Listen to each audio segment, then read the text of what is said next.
Bom, antes de falar da obra, vamos falar um pouquinho do autor, Ariano Vilar Suassuna, que nasceu em 16 de junho de 1927 na cidade de João Pessoa, na Paraíba. Nasceu no seio de uma família abastada, visto que seu pai, João Suassuna, era presidente do estado, cargo que mais tarde passa a ser de governador. Com o assassinato de seu pai em meio à Revolução de 30, a família muda-se para Taperoá e mais tarde para Campina Grande, ambas cidades da Paraíba. Na adolescência, foi viver no Recife, capital de Pernambuco. Ali foi estudante do curso de Direito na Universidade Federal, formando-se em 1950. Durante seus anos da graduação, escreveu sua primeira peça de teatro, Uma Mulher Vestida de Sol, e com ela recebeu o prêmio Nicolau Carlos Magno, ao lado de Emílio Barbosa Filho, funda o Teatro do Estudante de Pernambuco. Essa criação foi a chave para escrever mais peças, as quais foram encenadas no local. Chegou a trabalhar na área de advocacia, no entanto, não deixou de lado sua paixão pela escrita. Assim, continuou escrevendo peças e romances. Casou com Zélia de Andrade Lima Suassuna em 1957 e com ela teve 6 filhos. De volta ao Recife, começou a lecionar estética na Universidade Federal. E a partir de 56, ainda nessa profissão, continuou atuando na dramaturgia e 3 anos mais tarde funda o Teatro Popular do Nordeste com apoio de Emílio Barbosa Filho. Permaneceu atuando como professor até 1994, quando ele se aposenta pela Universidade Federal de Pernambuco. Bom, agora vamos falar um pouquinho das obras de Ariano Suassuna. Ele escreveu ensaios, romances, dramaturgias e poemas. A maior parte de sua obra está relacionada com elementos nordestinos. Assim, Suassuna explora a fala regional e parte do folclore brasileiro. O escritor possui uma vasta obra das quais merece destaque: Uma Mulher Vestida de Sol, sua primeira peça quando ainda era estudante de Direito, Cantam as harpas do Sião ou O Despertar da Princesa, Homens de Barro, O Alto de João da Cruz, Tortura de um Coração, Cartigo da Soberba, O Rico Avarento, O Alto da Compadecida, O Casamento Suspeitoso, O Santo e a Porca, O Homem da Vaca e o Poder da Fortuna, A Pena e a Lei, A Farsa da Boa Preguiça, que virou uma minissérie também, foi exibida na Rede Globo, a Caseira e a Catarina, o Romance da Pedra do Reino e o Príncipe do Sangue do Vai e Volta. Se não me engano, o Romance da Pedra do Reino foi adaptada para uma novela na Rede Globo, tá? Passou um tempão aí. E também eu botei aqui algumas frases de Ariano Suassuna que mostram um pouquinho da personalidade dele, tá? Uma das frases: não troco o meu oxente pelo ok de ninguém. Uma crítica, você percebe aí uma crítica justamente à invasão de estrangeirismo que tem na língua portuguesa, tá?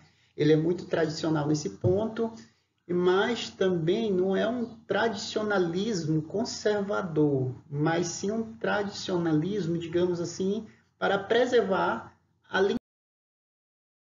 Bom, vamos dar continuidade agora falando um pouquinho do contexto da obra. Escrita em meados da década de 50, ela vai reproduzir um modelo de textos religiosos encenados em procissões e atos de igrejas, como era comum naquele tempo, mantendo-se uma tradição medieval e renascentista inspirada no modelo português do humanista Gil Vicente, e foi introduzida entre nós no século XVIII. Auto, como nomeado no título, é um tipo de encenação popular que ocorreu durante muito tempo no Nordeste do Brasil e que se propõe ao ensinamento religioso do ponto de vista católico, seguindo o padrão da escola de Gil Vicente. Os autos tinham uma função de levar ao público a vida exemplares dos santos, assim como seus atos que lhe davam essa dignidade. Essa peça é um retrato do Brasil pela sua religiosidade e simplicidade e, como diria o João Cabral de Melo Neto, todos severinos de pé no chão, acuado pela seca, atormentado pelo fantasma da fome e numa luta eterna contra a miséria. Bom, se não bastasse todas as diversidades naturais que acompanhavam cada um dos personagens, o sofrimento era acrescido ainda pela opressão imposta pelos coronéis, que eram grandes proprietários de terras e também de almas. Como afirma o próprio Suassuna, o Brasil real sendo acuado pelo Brasil oficial. No caso da obra de Ariano Suassuna, o Alto da Compadecida recebe esse nome porque fala justamente de Nossa Senhora Aparecida, padroeira Bom, vamos falar um pouquinho então da influência da literatura de cordel nessa obra. O enredo da peça ele é construído a partir de histórias que são alinhavadas e recriadas a partir de histórias outras, que são retiradas do universo da poesia popular brasileira, também conhecidas como literatura de cordel. No outro vídeo, no primeiro vídeo, eu falei sobre a literatura de cordel, que influenciou em muito o João Cabral de Melo Neto, tá? Essa literatura de cordel, ela vai também influenciar por demais, digamos assim, a literatura do Ariano Suassuna. Nessa peça, nós vemos os tipos de personagens nordestinos e vemos também um tipo bem brasileiro neles, o que é de dar conta do recado, como o famoso jeitinho brasileiro. Vemos a forma de criação dos personagens que, segundo o autor, aqui eu vou reproduzir uma fala do Ariano Suassuna, ele diz o seguinte: aqui meus personagens, ora são recriações de personagens populares e de folhetos de cordel, ora são familiares ou pessoas que conheci. No Alto da Compadecida, por exemplo, estão presentes o palhaço e João Grilo. O palhaço é inspiração no palhaço Gregório, da minha infância em Taperoá. Já o João Grilo é o típico nordestino amarelo que tenta sobreviver no sertão de forma imaginosa. Costumo dizer que a astúcia é a coragem do pobre. O nome dele é uma homenagem ao personagem de Cordel, e a um vendedor de jornal astucioso que eu conheci na década de 50 e que tinha este apelido. Bom, vamos falar um pouquinho agora dos personagens, tá? A peça apresenta 15 personagens de cena e um personagem de ligação e comando do espetáculo, que no caso é o palhaço, tá? O personagem principal é o João Grilo. Ele é uma figura típica do nordestino sabido, analfabeto e amarelo, habituado a sobreviver e a viver a partir de expedientes. Que expedientes são esses? Expedientes são as tramólias que ele apronta durante todo o espetáculo, tá? Ele trabalha na padaria e vive em desconforto e a miséria sua companheira. Sua fé nas artimanhas que cria reflete no fundo uma forma de crença arraigada na proteção que recebe, embora sem saber, da Compadecida, Nossa Senhora. Essa convicção que o salva, e ele recebe nova oportunidade de Manuel, retornando à vida e à companhia de Chicó. É uma oportunidade inusitada de ressurreição e retorno à existência, onde ele pode se redimir de todos aqueles pecados que ele aprontou. No caso aqui, Manuel, gente, Manuel, Emanuel, o Cristo, tá? Manuel talvez tenha sido uma forma que o escritor Ariano Suassuna encontrou de deixar o Cristo com a cara mais brasileira, tá? O Chicó, ele é um companheiro constante de João Grilo.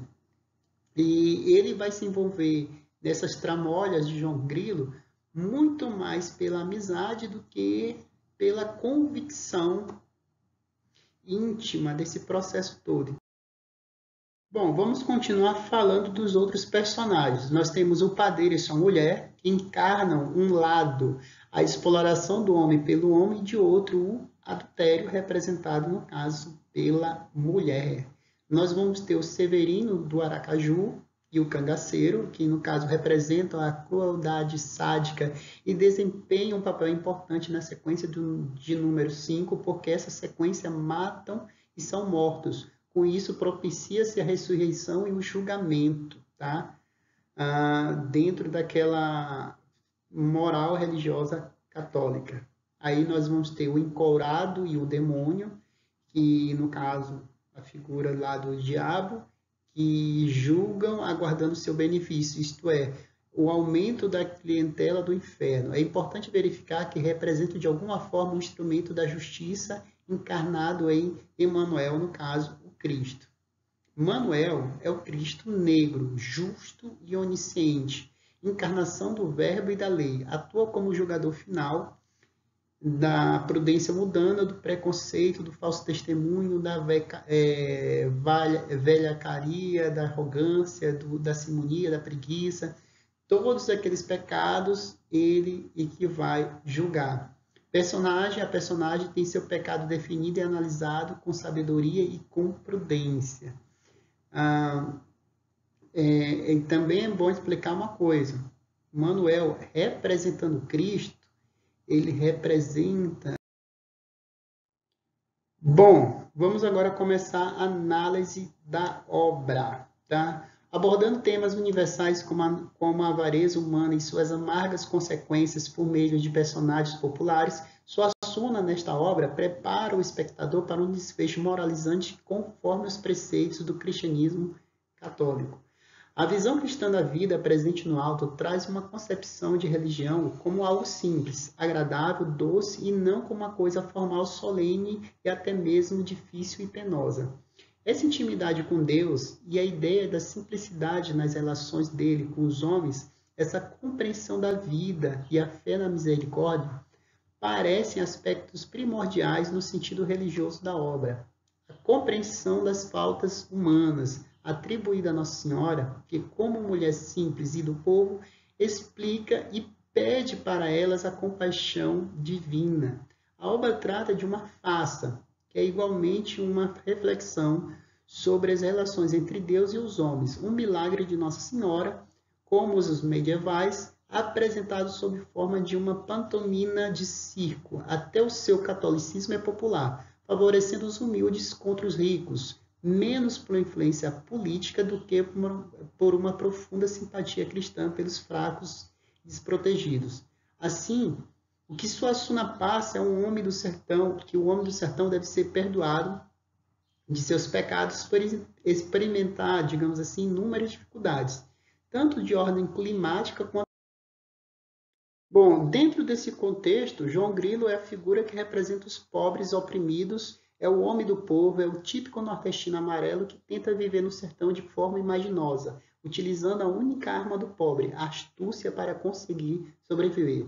Suassuna leva a julgamento almas diante do tribunal, dirigido por Deus e o diabo, que são essas figuras que são pecadores devido às condições sociais existenciais, que se apresentam mais forte que os valores morais.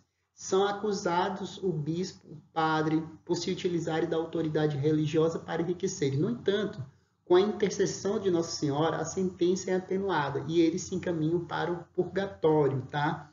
O padeiro, por ser sovino, e sua mulher por adultério, também recebem a sentença final de ocuparem, juntamente com o padre e o bispo, o sacristão, os 5 lugares vagos no purgatório. São acusados também o cangaceiro Severino e o cabra dele, por tirarem a vida das pessoas sem autorização divina.